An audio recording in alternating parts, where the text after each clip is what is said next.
Hello everyone, my name is Anuj Gautam. Here is question number 2 from exercise 2.2 of class 10th. तो question number second देखेंगे, बाकी ये question number first की और इसके topic है most important topic, that is relationship between zeros and coefficients of a polynomial. उस पर मैंने वीडियो बना के डाल दिया, आप वहाँ जाकर देख सकते हो। ठीक है, तो क्वेश्चन नंबर सेकंड हम पढ़ेंगे यहाँ पर। क्वेश्चन नंबर सेकंड क्या लिखा हुआ है यहाँ पर? क्वेश्चन नंबर सेकंड है फाइंड अ क्वाड्रेटिक पॉलिनोमियल। मुझे क्वाड्रेटिक पॉलिनोमियल फाइंड करना है, each with the given number, जो गिवन नंबर्स हमको दिए हुए हैं, as a sum and product of its zeros respectively. इसका मतलब इन्होंने मेरे को ये जो दिए हुए हैं दो नंबर्स ही क्या हैं हमारे, जैसा कि हमने फर्स्ट क्वेश्चन में पढ़ा था, अगर जब तक आपको फर्स्ट क्वेश्चन नहीं पता होगा, इनके बीच का रिलेशन नहीं पता होगा, देन आपको तब तक ये क्वेश्चन समझ में नहीं आएगा। तो फर्स्ट ऑफ ऑल आप क्वेश्चन नंबर फर्स्ट को पढ़िए अच्छी तरह से। ठीक है, तो देखो हमको यहाँ पर ये क्या दिया हुआ है, 1/4 जो दिया हुआ हमको, वो दिया हुआ है सम ऑफ ज़ीरोज़, और -1 क्या दिया हुआ है हमको, प्रोडक्ट ऑफ ज़ीरोज़। ठीक है, इस दोनों की हेल्प से मेरे को सम ऑफ ज़ीरोज़ और प्रोडक्ट ऑफ ज़ीरोज़ की हेल्प से, sum of zeros and product of zeros की हेल्प से मेरे को क्या फाइंड आउट करना है, क्वाड्रेटिक इक्वेशन फाइंड आउट करनी है मेरे को, quadratic polynomial equation find out करनी है मेरे को। क्वेश्चन नंबर फर्स्ट में मेरे को ऑलरेडी दी हुई थी, बट इसमें मेरे को वो फाइंड आउट करनी है। ठीक है, उसका जस्ट अपोजिट है, बस सिंपल बात है। ठीक है, चलो इसको देखते हैं। ये क्वेश्चन मोस्ट इंपॉर्टेंट क्वेश्चन है, ये आता ही आता है इससे एग्जाम में पक्का। ठीक है, चलो देखते हैं, इसको सॉल्व करते हैं फिर। तो देखो सॉल्व करने के लिए इसने हमको बोला फाइंड अ क्वाड्रेटिक पॉलिनोमियल। तो क्वाड्रेटिक पॉलिनोमियल की जनरल इक्वेशन क्या होती है, हम सबको पता है वो चीज़। जनरल इक्वेशन होती है ax² प्लस bx और प्लस c। ठीक है, अब मेरे को सम ऑफ ज़ीरोज़ दिया हुआ है, sum of zeros. Sum of zeros का वैसे फॉर्मूला क्या होता है आप लोगों को पता होगा। सम ऑफ ज़ीरोज़ का फॉर्मूला क्या होता है, आपको मैंने पढ़ाया भी है इस वाली बात में, तो मैं आपको बार बार बोल रहा हूँ ये वाली बात कि आप पहले क्वेश्चन नंबर फर्स्ट की वीडियोस देखिए, तब आपको क्लियर होगा। ठीक है, तो सम ऑफ ज़ीरोज़ का फॉर्मूला क्या होता है, सम ऑफ ज़ीरोज़ का फॉर्मूला होता है माइनस का कोफिशिएंट ऑफ किसका, एक्स का कोफिशिएंट, अपॉन में कोफिशिएंट ऑफ किसका, x² का कोफिशिएंट। ठीक है, सिंपल। तो देखो यहाँ पर मेरे को जनरल इक्वेशन क्या दी है उन्होंने, ax² plus bx plus c। तो यहाँ पर मुझे a, b और c की वैल्यू फाइंड आउट करनी है। किसकी वैल्यू फाइंड आउट करनी है मेरे को, a, b और c की वैल्यू फाइंड आउट करनी है। a, b और c की वैल्यू मेरे को मिल जाए तो मैं इसमें पुट कर दूंगा, देन मेरे पास इक्वेशन आ जाएगी, पॉलिनोमियल इक्वेशन। तो सम ऑफ ज़ीरोज़ में वो कितना दिया हुआ, अगर आप यहाँ पर ध्यान से देखेंगे तो 1/4 दिया हुआ है। क्या दिया हुआ है, 1/4 दिया हुआ है, is equal to coefficient of x क्या है यहाँ पर, मैंने सम ऑफ ज़ीरोज़ दिया हुआ ना, तो सम ऑफ ज़ीरोज़ मैंने उसकी जगह पे लिख लिया, सम ऑफ ज़ीरोज़ की जगह पर।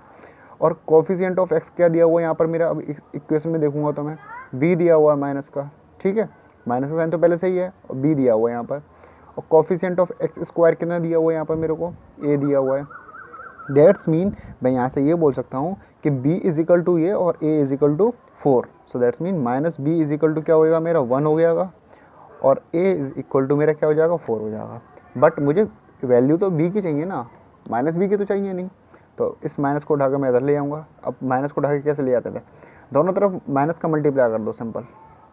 दोनों तरफ माइनस का मल्टीप्लाई कर दोगे तो ये माइनस माइनस प्लस हो जाएगा, और ये माइनस का 1 हो जाएगा, सिंपल। ठीक है, और a इज इक्वल टू यहाँ से मेरा कितना हो जाएगा, a इज इक्वल टू हो जाएगा मेरा 4।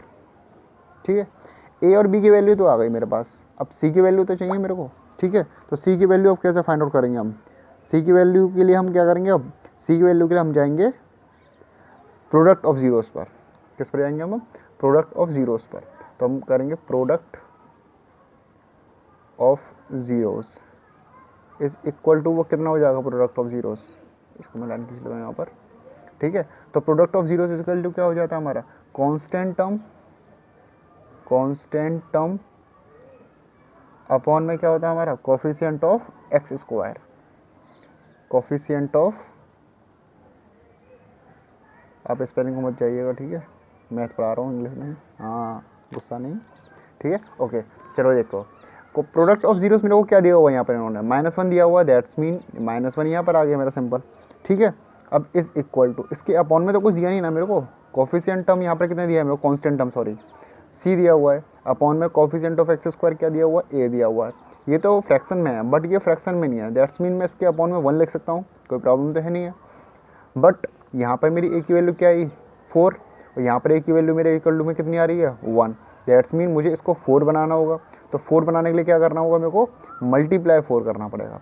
अब जब मैं मल्टीप्लाई 4 नीचे कर रहा हूँ तो मल्टीप्लाई 4 मुझे ऊपर भी करना पड़ेगा। क्यों?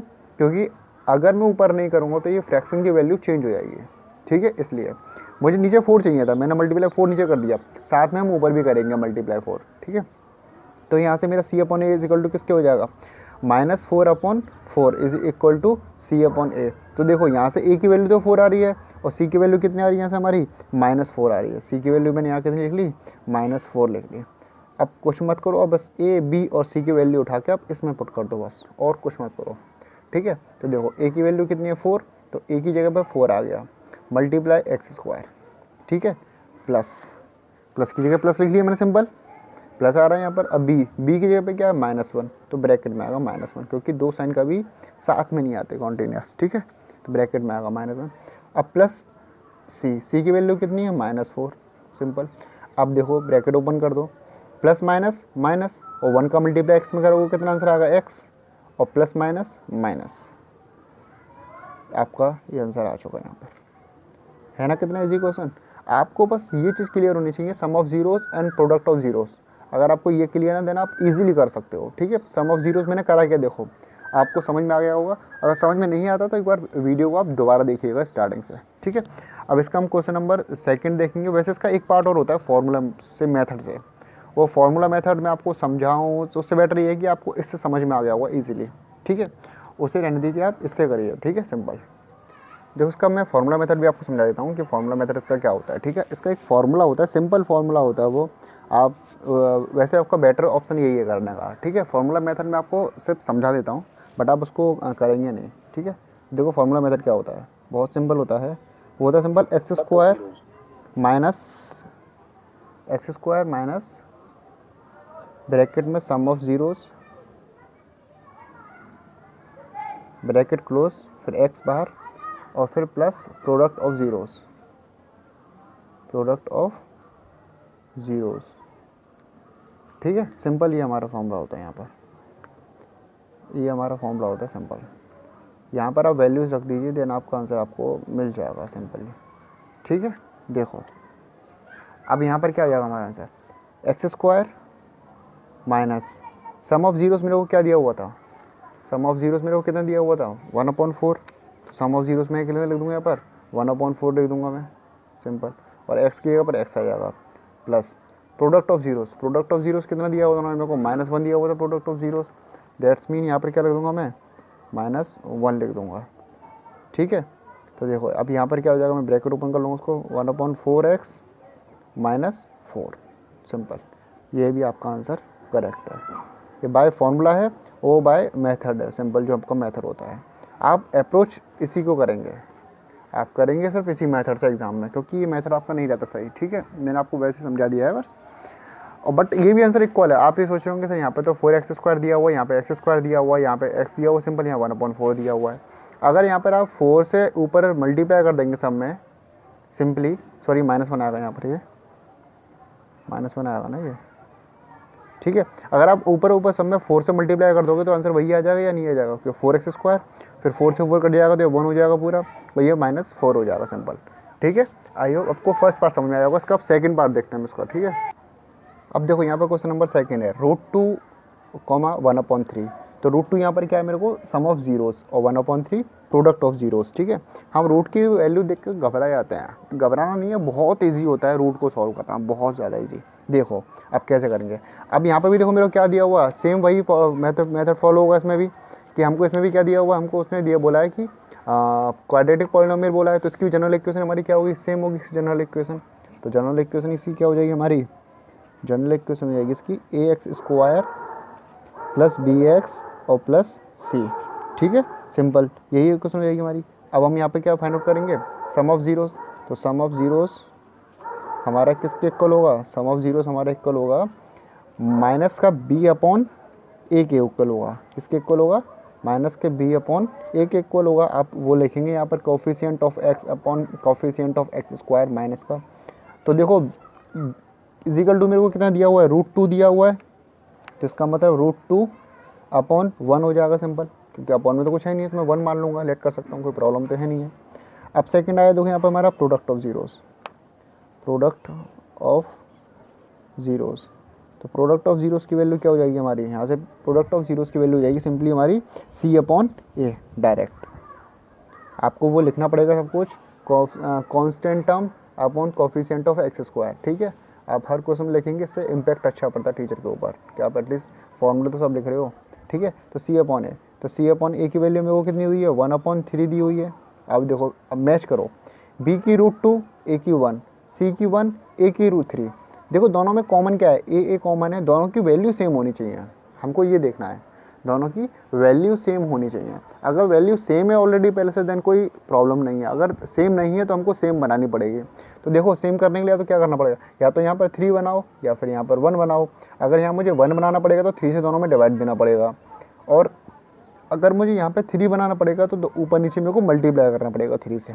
तो मल्टीप्लाई करना ज़्यादा ईजी है, तो मल्टीप्लाई 3 से मैं नीचे कर दिया, मल्टीप्लाई 3 से मैंने ऊपर कर दिया। तो यहाँ पर क्या हो जाएगा, 3√2 अपॉन में क्या हो जाएगा हमारा यहाँ पर 3 हो जाएगा। तो ये 3√2 किसका हो जाएगा, हमारा माइनस का हो जाएगा सिंपली, ठीक है। क्योंकि b की वैल्यू माइनस b है ना, minus b is equal to 3√2 आएगा, तो माइनस को उठा के मैं इधर ले जाऊँगा, तो b is equal to minus 3√2 हो गया। और a की वैल्यू 3 आ गई, और यहाँ पर भी c की वैल्यू 1 और a की वैल्यू 3 आ गई। दैट्स मीन हमारी यहाँ से a की वैल्यू क्या आ गई 3, b की वैल्यू माइनस 3√2 और c की वैल्यू हमारी आ गई यहाँ से 1 सिंपली, ठीक है। तो देखो अब यहाँ पर कर दूंगा इस इक्वेशन में मैं ax² plus bx plus c। तो a की वैल्यू यहाँ से मेरी कितनी आई 3, सिंपल 3 यहाँ पुट कर दी मैंने, x² प्लस b की वैल्यू कितनी है माइनस 3√2 x, ठीक है, और प्लस c मतलब 1। तो यहाँ से कितनी आएगी मेरा आंसर 3x² माइनस का 3√2 x और प्लस का 1। ये हमारा आंसर हो जाएगा finally.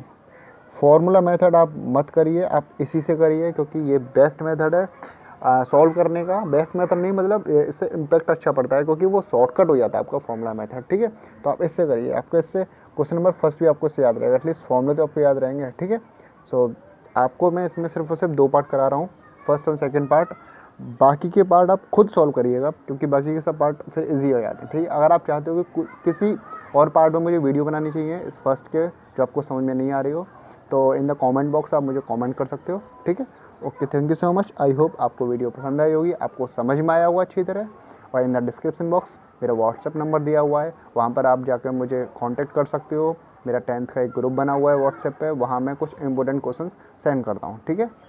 So okay, thank you so much. If you like this video then please subscribe the channel and also hit the bell icon. ये तो आप सब जानते हो, ये तो करना ही करना है हमको, ठीक है। Okay, thank you so much.